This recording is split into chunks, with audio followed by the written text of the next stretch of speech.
প্রধান শিক্ষিকা উনি ওই স্বৈরাচারী শেখ হাসিনার মতো প্রভাব খাটানো শুরু করে। প্রভাব খাটানোর ধরুন স্কুলের ছাত্রছাত্রী কমে গেছে, শিক্ষক হেনস্থা হচ্ছে। এর আগে দ্বিজেন্দ্র বাবু নামে এক হিন্দু শিক্ষককে জোরপূর্বক স্কুল থেকে বহিষ্কার করা হয়েছে, অপমান করা হয়েছে শেখ হাসিনা সরকারের মতো। উনিও আমরা চাই এই সরকারের মতো উনি যখন এখান থেকে আমরা তাকে বিদায় করতে চাই, কারণ উনার কারণে আজকে শিক্ষার প্রতিষ্ঠান বিলুপ্ত প্রায়। যতটুকু জানলাম স্কুলে মনে হয় 26 জন ছাত্র আছে। তো আমরা চাই এই স্বনামধন্য প্রতিষ্ঠানটা আবার আগের মতো নতুন আসুক। সেজন্য আমরা নবগঠিত নতুন একটা কমিটি চাই। এই কমিটির লক্ষ্যে আজকে আমি উপস্থিত হয়েছি আপনাদের মাধ্যমে, প্রশাসনের মাধ্যমে আমি জানাতে চাচ্ছি অনতিবিলম্বে এখানে একটা কমিটি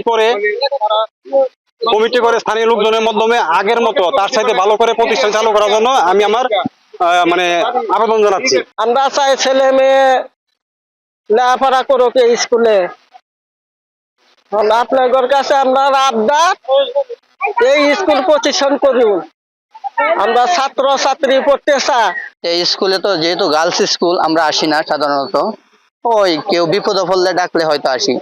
বিগত বছরে ফজলু মেম্বার ভাই বলতেছে এরফান একটু স্কুলে আসতে হবে। কেন? আমার মেয়েটা কালকে পরীক্ষা দিবে, আজকে তোরই অ্যাডমিট কার্ড পাই নাই। কি বলেন, কালকে পরীক্ষা দিবে আজকে তোরই অ্যাডমিট কার্ড পাই নাই, এটা কোনো কথা? চলেন যাই। আসলাম স্কুলে, ম্যাডামকে বললাম অনেক টাকা পয়সা বাকি, অ্যাডমিট কার্ড দেওয়া যাবে না। পরে আমরা সকলে মিললে এলাকাবাসী ধরলাম যে দিতে হবে এগুলো অ্যাডমিট কার্ড।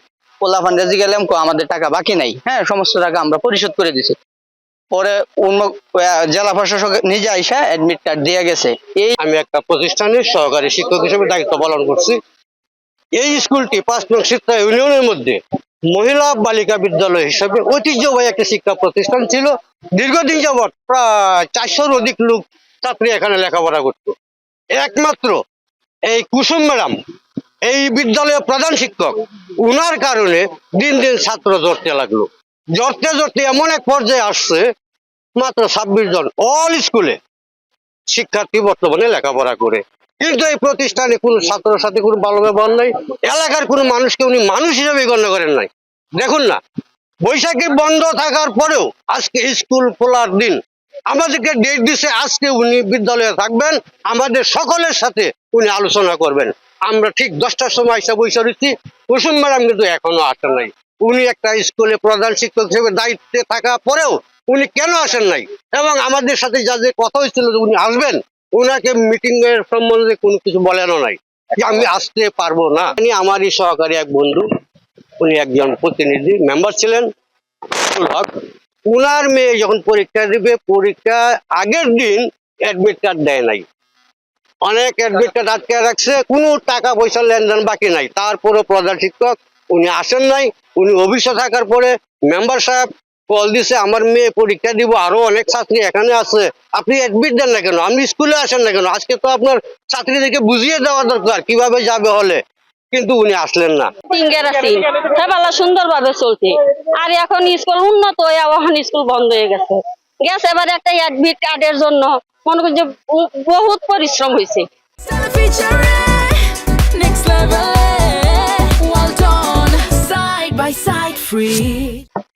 শিক্ষকরা ছাত্ররা অ্যাডমিট কার্ড দেয় না, পরে যে বেহবেরা লাগিয়া এই শিক্ষক অফিসারের থেকে অ্যাডমিট কার্ড দিও না, পরে ফুলানো পরীক্ষা দিচ্ছে। তো আমরা আগামী বৃহস্পতিবার অর্থাৎ আজকে যে 16 তারিখ, এই 16 তারিখে ডেটে ওনার মুখেই দিচ্ছে আজকের ডেটে নির্ধারণ করছে প্রধান শিক্ষক। দীর্ঘদিন, হ্যাঁ উনি দীর্ঘদিন স্কুল অনুপস্থিত ছিলেন। বর্তমান যে পরিস্থিতি, আসলে পরিস্থিতি হচ্ছে আমাদের বেতন বন্ধ করে রাখছেন। এই অবস্থায় শিক্ষকদের মাঝে একটা সমস্যা উদ্ভূত হয়েছে। এই পরিস্থিতিতে আমরা চাই আমাদের একটা কমিটি, নিয়মিত একটা কমিটি যদি গঠন হয়, হয়তো এই সমস্যা থেকে আমরা উঠতে পারবো। আমাদের আগের স্কুলের যে সৌন্দর্য এবং পড়াশোনার যে ভালো মানটা ছিল, ওইটা আমরা আবার নতুন করে আবার ফেরত চাই। ক্লাস 9ম শ্রেণীতে পড়ি। আমাদের স্কুলে সব ক্লাস মিলে মাত্র 20 থেকে 25 জন ছাত্রছাত্রী। আমাদের স্কুলে রেগুলারলি ক্লাস হয় না, কারণ আমাদের প্রধান শিক্ষক এসে আবার চলে যায়। মাসে সপ্তাহে একদিন এসে আবার এই যে 9-10টার সময় আসে, আবার 12টার দিক দিয়ে চলে যায়। স্কুলে পূর্বের শিক্ষার পরিবেশ অনেক ভালো ছিল, মানে অনেক। আর এখন মানে এই ম্যাডাম মানে আমাদের গার্জিয়ানের সাথে অনেক আগে খারাপ ব্যবহার করতো, তাই এখানে স্কুলে সর্বমোট শিক্ষার্থী হচ্ছে 26 জন।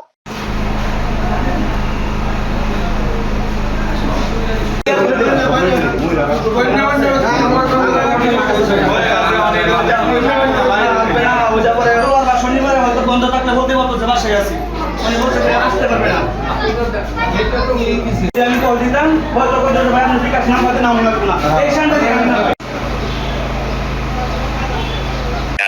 এই স্কুলের বিষয়ে আপনারা যা বলেছেন এগুলো সব ঠিক আছে, সঠিক। এই বিষয়ে একটা অভিযোগ দিয়েছি, অভিযোগের প্রেক্ষিতে তাদের তো স্টপ পেমেন্ট হয়েছে, আমি যতটুকু জানি। বুঝছেন না বিষয়টা? হ্যাঁ, অভিযোগ দিয়েছে, অভিযোগের ব্যাপারে পরে আমি তদন্ত করেছি, তদন্ত আবার এটা আমি উপরে ফরওয়ার্ডও করেছি। এগুলা নিয়ে অনেক কিছু হয়েছে আর কি। উনি তো অনেক আগ থেকেই আসলে কোনো এভাবে বলা যায় অনেকটা বেপরোয়া, কোনো নিয়ম কানুন কারো তোয়াক্কা করে না, কমিটি গঠন করে না, এগুলা অনেক বিষয়। এগুলা নিয়ে আমরা দফায় দফায় তদন্ত করেছি ভাই, আমি করেছি, জেলা শিক্ষা অফিস করেছে, অফিস করেছে, সব জায়গায় তদন্ত করেছে। আর এটা অভিযোগ একদিনের না, দীর্ঘদিনের। এগুলা স্কুলটার অবস্থা খুব বেহাল। এখন আমরা তো যা করার তদন্ত রিপোর্ট সব দিয়েছি, এটার বিষয়টা তো আমার হাতে না, বুঝছেন না? এটা তদন্ত করে তার এই অভিযোগের পরিপ্রেক্ষিতে তদন্ত করার জন্য বলেছে, তদন্ত করেছি, তদন্ত করে রিপোর্ট দিয়েছি। আমাদের যা যা করণীয় আমরা তো সেটা করতেছি।